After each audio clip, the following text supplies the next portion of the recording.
Alhamdulillahirabbil alamin. Wassalatu wassalamu ala asrofil anbiya wal mursalin wa ala alihi washabihi rasulillahi ajmain.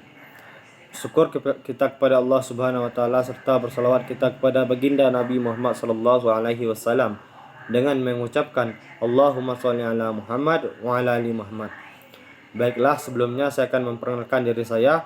Nama saya Kamil Haryanto, saya dari jurusan Hukum Ekonomi Syariah semester 3 IAIN Kerinci, dan NIM saya 2010102053. Tujuan video kali ini dibuat untuk memenuhi tugas UAS mata kuliah hadis ekonomi.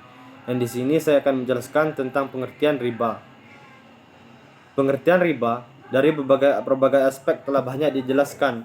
Namun untuk memahami konsep riba tak bisa berhenti dari pemahaman pengertian riba.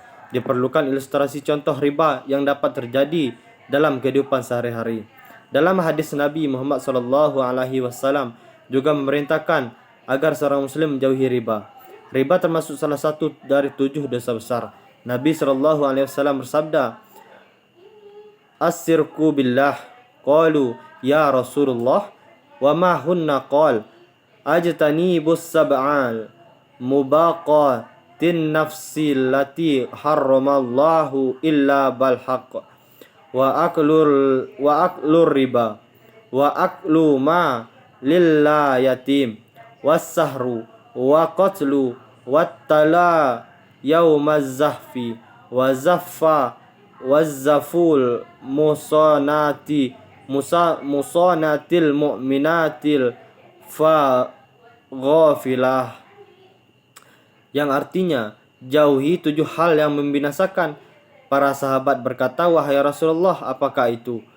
Beliau bersabda, "Syirik kepada Allah, sihir, membunuh jiwa yang diharamkan Allah tanpa hak, memakan harta riba, memakan harta anak yatim, lari dari medan perang, dan menuduh wanita beriman yang lalai berzina." Muttafaq alaih. Mengetahui jenis riba juga akan membuat kita lebih berhati-hati dalam mengelola keuangan, terlebih dalam hal jual beli hingga hutang piutang yang biasa disebut dengan istilah bunga. Dalam hadis yang diriwayatkan Imam Malik menyebutkan, prinsip utama dalam riba adalah penambahan. Ada 5 kategori jenis dan macam-macam riba dalam lingkup penambahan, yakni riba qard, riba jahiliyah, riba fad, riba nasi'ah, dan riba aliyat.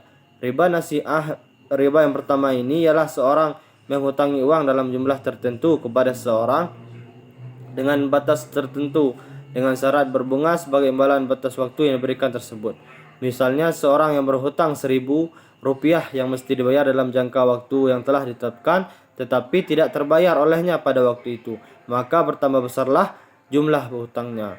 Yang kedua adalah riba fad. Macam riba selanjutnya yakni riba fad merupakan tambahan yang diisyaratkan dalam tukar menukar barang yang sejenisnya. Jual beli ini juga disebut sebagai barter tanpa adanya imbalan untuk tambahan tersebut. Yang ketiga, riba aliyat. Riba aliyat adalah riba dalam jual beli atau yang terjadi dalam penukaran. Penukaran tersebut terjadi tanpa adanya kelebihan, namun salah satu pihak yang terlibat meninggalkan akad sebelum terjadi penyerahan barang atau harga. Yang keempat adalah riba qard.